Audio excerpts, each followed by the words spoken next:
साथियों नमस्कार। आइए, साहित्य सागर यूट्यूब चैनल पर आपका स्वागत है। पिछले वीडियो में हमने बताया कक्षा 10 सूरदास के पहले और दूसरे पद। आज बताएंगे सूरदास का तीसरा पद जो यूपी बोर्ड से आता है। तो सूरदास परीक्षा की दृष्टि से अच्छा पाठ है ये, और परीक्षा में सूरदास जी का जीवन परिचय भी आता है और किसी भी पद की व्याख्या करने के लिए आती है। तो पद लेते हैं तीसरा। तो इसका अर्थ देखिए,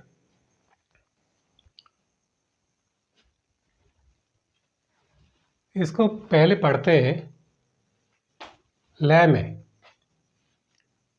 सस्वर इसका पाठ करते हैं, उसके बाद में फिर इसके अर्थ को पढ़ेंगे, बताएंगे। पद है नंबर 3। खिलकत कान घुटरुआन आवत, खिलकत कान घुटरुआन आवत, मन में कनक नंद के आंगन, बिंब पकड़वे धावत, कबहु निरख हरे आप छाह को, कर सो पकड़न चाहत, खिलक हसत राजत द्वे दतियाँ, पुन पुन ते अवगात, कनक भूमि पद कर पग छाया, यह उपमा एक राजते, कर कर प्रतिपद प्रतिमन वसुधा, कमल बैठ की साजते, बाल दशा शोक निरख यशोदा, पुन पुन नंद बुलावते,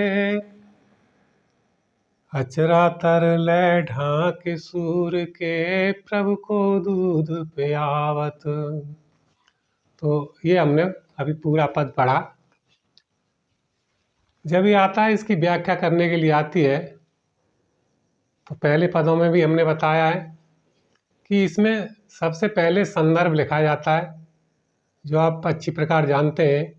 इसमें पाठ का नाम और कवि का नाम लिखा जाता है। जैसे प्रस्तुत पद्यांश हमारी पाठ्य पुस्तक हिंदी के सूरदास के पद नामक पाठ से अवतरित है। इसके लेखक, इसके रचयिता सूरदास जी हैं। लेखक गद्य में कहते हैं और इस काव्य में कवियों के लिए रचयिता लिखते हैं। तो ये कवि हैं, इसलिए हम इनको रचयिता लिखेंगे। फिर संदर्भ के बाद जो हमारी हेडिंग आती है वो प्रसंग की होती है कि ये किस समय का इसमें वर्णन किया गया है। तो इसमें श्री कृष्ण के बाल जीवन का वर्णन है, जब वो छोटे हैं और अपने घुटनों के बल चलते हैं। तो यहाँ पर श्री कृष्ण के बाल रूप का वर्णन है और नंद बाबा के आंगन में खेल रहे हैं और घुटनों के बल चल रहे हैं। तो सूरदास जी ने इसका वर्णन किया है। और इसके बाद प्रसंग के बाद करते हैं व्याख्या। तो व्याख्या में हम इसकी अर्थ करते हैं। देखिए, खिलकत कान घुटरुआन आवत, श्री कृष्ण जी किलकारी मारते हुए, प्रसन्न होकर के जब किलकारी मारते हैं श्री कृष्ण जी, तो वो घुटनों के बल नंद बाबा के आंगन में आ रहे हैं। अर्थात श्री कृष्ण जी किलकारी मारते हुए नंद बाबा के आंगन में आ रहे हैं। मन में कनक नंद के आंगन, और मन में माने मड़ियों से, कनक माने सोने के, सोने से एक जो मड़ियाँ हैं वो नंद के आंगन, नंद बाबा के आंगन में बिंब पकड़वे धावत। जो मड़ियाँ हैं उनमें उनकी परछाई दिखाई दे रही है। तो वो अपनी परछाई को पकड़ने के लिए, अर्थात जो अपने शरीर का प्रतिबिंब बन रहा है श्री कृष्ण का, उस बिंब को, प्रतिबिंब को पकड़ने के लिए इधर उधर दौड़ते हैं। कभी इस मणि में प्रतिबिंब दिखाई देता है तो कभी दूसरी मणि में प्रतिबिंब दिखाई देता है, और वो उनकी दृष्टि जिधर जिधर पड़ती है उधर ही मणियाँ हैं और उन मणियों में उनका प्रतिबिंब दिखाई देता है। तो मन में कनक नंद के आंगन, मणियों से युक्त नंद बाबा के आंगन में श्री कृष्ण जी अपनी परछाई को पकड़ने के लिए दौड़ते हैं। कबहु निरख हर आप छाको, कभी वो देख करके हरि श्री कृष्ण आप छाको अपनी छाया के लिए करसो पकड़न चाहत, अपने हाथ से पकड़ना चाहते हैं अपनी परछाई के लिए। और जब वो परछाई हाथ नहीं आती है उनके, तो किलक हसत राजत द्वैदतियाँ, फिर वो किलकारी मार के हंसने लगते हैं, और हंसते समय राजत द्वैदतियाँ, उनके जो सामने के दांत हैं जो बड़े होते हैं वो दो दांत राजित सुशोभित होते हैं। श्री कृष्ण के हंसते समय, किलकारी मारते समय उनके आगे के जो दो दांत हैं वो बहुत सुशोभित होते हैं, पुनपुनते हैं अवगाहत, अर्थात दिखाई देते हैं, वो बार बार प्रसन्नता में होठ खुल जाते हैं। तो श्री कृष्ण के जो दांत हैं वो दिखाई देते हैं जो बहुत ही सुशोभित होते हैं। कनक भूमि पद, अर्थात स्वर्ण युक्त भूमि पर पद कर पग छाया, उनके हाथ, कर माने हाथों की और पग माने पैरों की। नंद बाबा के आंगन में स्वर्ण युक्त भूमि पर उनके हाथों की और पैरों की जो छाया पड़ती है, यह उपमा एक राजत, ये जो उपमा है यह बहुत ही सुशोभित होती है। राजत माने सुशोभित होती है, अर्थात अच्छी लगती है, बहुत ही सुखदायी होती है। कर कर प्रतिपद प्रतिमन वसुधा, मानो प्रतिक्षण पृथ्वी ने अपने अंदर कमल बैठकी साजत, प्रत्येक मणि में कमल की बैठक लगी हुई हो, अर्थात उन्होंने भगवान श्री कृष्ण के बैठने के लिए कमल की आसन बना लिए हो। मणियों में ऐसा लगता है देखने से कि उन मणियों ने श्री कृष्ण को अपने अंदर बैठने के लिए कमल बैठकी साजत, अर्थात कमल के पुष्पों का आसन लगा लिया हो कि आइए प्रभु और इस पर बैठिए। तो बाल दशा सुख निरख जसोदा, बच्चे की इस दशा के सुख को देख करके, निरख माने देख करके, जसोदा माने यशोदा मैया, पुण्य पुण्य नंद बुलावत, अर्थात अपने पुत्र की इस सुख की दशा को देख करके माता यशोदा बार बार नंद बाबा को बुलाती है, अर्थात टेरती है कि इधर आइए। अचरा तरले ढाक सूर के, और फिर इतनी प्रसन्न होती है कि वो श्री कृष्ण को देख करके उन्हें अपनी गोदी में उठा लेती हैं, और अचरातर अर्थात अपने जो उनके साड़ी का पहनने का पल्लू है उससे ढांक करके, अचरा माने आंचल से, तर उसके नीचे ले ढांक करके सूर के प्रभु को दूध प्यावत, अर्थात सूरदास के प्रभु भगवान श्री कृष्ण, सूरदास के प्रभु कौन है? भगवान श्री कृष्ण, अर्थात कन्हैया को उठा करके अपने सीने से लगा के और अपने साड़ू के पल्ले से उनका मुंह दबा करके श्री कृष्ण को फिर दूध पिलाने लगती है। तो ये इसका अर्थ हुआ। चलो देखते हैं, फिर एक बार और देख लीजिए इसके अर्थ को, अगर कहीं रह गया हो, समझ में ना आ रहा हो।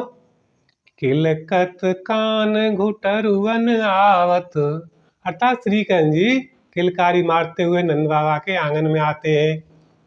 मन में कनक नंद के आंगन और मणियों से युक्त नंद बाबा के आंगन में बिंब पकड़वे धावत, अर्थात अपनी परछाई को पकड़ने के लिए दौड़ते हैं। कबहु निरख हर आप छाको, कभी अपनी छाया को देख करके ही करसो पकड़न चाहत, अपने हाथ से अपनी प्रतिबिंब को पकड़ना चाहते हैं।